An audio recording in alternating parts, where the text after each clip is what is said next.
আজকে আমি একটি গল্প বলবো। তার নাম হলো বুদ্ধিমান রাজা। একটা রাজ্যে একটা রাজা ছিল। রাজাটা এতই বুদ্ধি ছিল যে বুদ্ধিমত্তায় কাজ করে তার রাজ্যটা আরো বড় হচ্ছিল।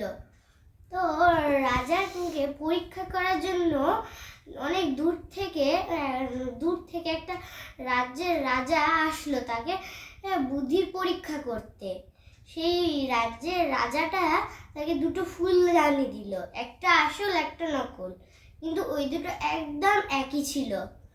তো রাজাকে বুদ্ধি তো শুনেছে যে রাজার বুদ্ধি আছে, তো সেও বুদ্ধিটার পরীক্ষা করে দেখুক। তো রাজা অনেকক্ষণ ধরে চিন্তা ভাবনা করলো। সে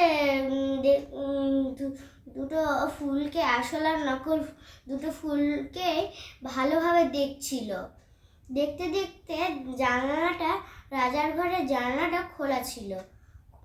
ওই জানলাটা দিয়ে একটা মৌমাছি প্রবেশ করলো আর আসল ফুলটাতে বসলো মধু খাওয়ার জন্য।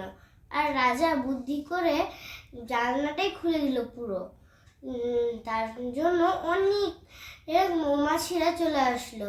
মৌমাছিরা আসল ফুলটাতেই বসলো, কিন্তু নকল ফুলটাতে একটা মৌমাছিও বসলো না।